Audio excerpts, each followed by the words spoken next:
안녕하세요. 파산관제인 홍익표 변호사입니다. 이번 시간에는 최신 환가 현황, 이번 달에 선고돼서 이제 6월 달에 집회가 있는 사건 총 17건입니다. 어떤 게 주로 환가가 되는지 한번 살펴보도록 하겠습니다.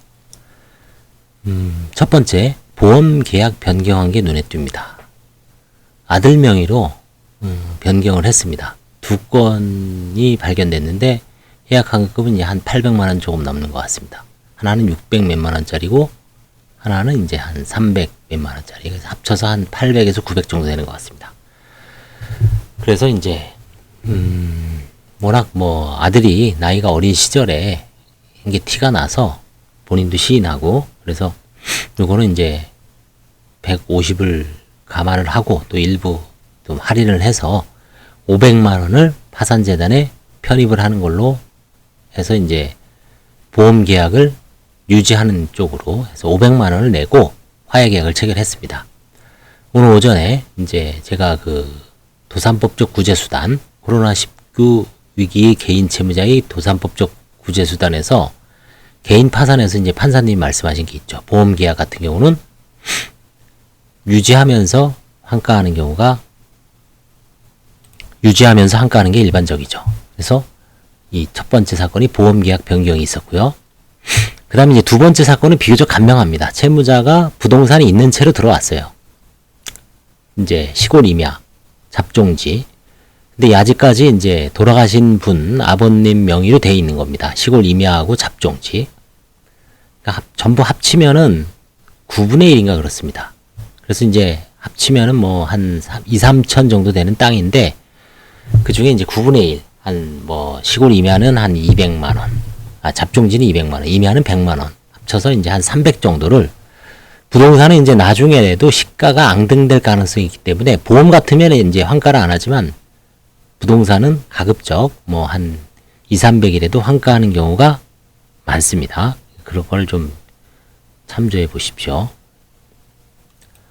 자, 그 다음에 세 번째, 부동산을 배우자에게 이전하고 이혼한 다음에 8년 만에 파산 신청했습니다. 등기부를 딱 보니까 지금이 2022년이죠. 그러니까 8년, 2013년경에 2013년 아니면 14년경에 이미 국가에서 국세를 압류를 하니까 이제 압류를 한 다음에 이제 부동산을 배우자한테 그 세금은 아마 갚은 것 같아요. 이전을 하고 그 다음에 이제 이혼을 한 다음에 파산을 최근에 신청했어요. 그래서 아마 배우자한테 넘길 당시에 이미 채무 초과, 지급불능 상태가 아닌가 싶었습니다. 그걸 좀 더 면밀하게 조사해야 되지만, 그래서 이제 채무자도 이제, 그래서 제가 보기에는 이제 가장 이혼일 가능성이 높습니다. 뭔가 이제 국가 세무서에서 먼저 세무서에서 웬만하면 압류를 잘 안 하죠. 늦게 하는데,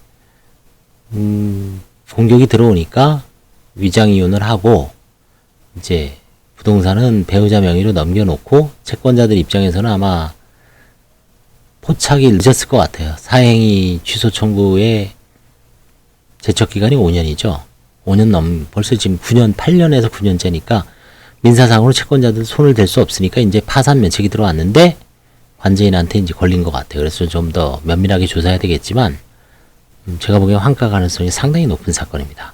그래서 부동산도 그게 설사 재산분할로 줬다 그래도 전 재산을 다 넘긴 거는 사행위가 되고 채권자 취소 대상, 파산에서는 부인 대상이죠. 부인 대상은 제척기간이 10년입니다. 그래서 민사적으로는 안 돼도 파산법에서는 원상회복이 가능하죠. 부인 대상이 됩니다. 이런 사건이 있었고요. 그다음 네 번째는 상속재산 파산입니다. 상속재산 파산. 이거는 이제 망인의 돌아가신 분의 상장 주식도 있고, 코인도 있고, 외국 주식도 있고, 그 다음에 국내에 있는 비상장 주식, 그러니까 자기가 동업하고 있던 어떤 회사의 지분이 60몇 프로가 있고요. 그 다음에 이제 뭐 차량도 있고 각종 재산이 있고 이 금액이 상당히 한 3억 정도가 됩니다. 그래서 이런 상속재산 파산에서도 뭐 어느 정도 재산이 있는 분이 뭐 어떠한 이유로 인해서 사망하고 그 망인의 상속인들이 한정 승인한 다음에 상속재산 파산 신청을 한 거겠죠. 그랬을 때 이제 그 빚이 훨씬 재산보다 3억대의 재산보다 훨씬 많다. 그러면 한정 승인하는 게 맞죠. 상속 포기는 또 계속 그 후순위 상속인들한테 1, 2, 3, 4순위까지 넘어가니까 한정 승인으로 일단 가정법원에 인용받은 다음에 상속재산 파산을 신청할 수가 있는 사건입니다. 상당한 상속재산 사건 중에선 제가 3억짜리 해본 적은 처음인 것 같아요. 가장 많이 했을 때가 뭐 한 1억 정도 됐을래나? 예. 그 다음에 이제 5번째는 채무자가 아파트 지분이 있습니다. 어머니가 돌아가시고 3분의 1을 이제 3분의 1씩 형제들하고 협의 분할한 거죠. 3분의 1. 근데 이거에 대해서 이제 채무자의 채권자가 판결을 받아서 강제 경매를 3분의 1 지분에 대해서 강제 경매를 하던 중에 이 강제 경매를 중지 신청을 해서 일단 중지 결정이 난 다음에 이제 파산 신청을 했습니다. 그래서 파산 선고가 된 사건이에요. 채무자의 지분은 뭐 서울 쪽에 한 30 몇 평 되는데 강북 쪽인 것 같아요. 그래서 한 3억 7천 더 오를 수도 있죠. 이건 이제 더 따져봐야 됩니다. 일단 감정평가액이 경매에서 3억 7천으로 평가가 됐습니다. 그러면 최소한 뭐 이 정도는 받을 수 있다는 얘기죠. 아니면 좀 뭐 지분이니까 떨어져도 20% 떨어져도 3억 정도는 되겠죠.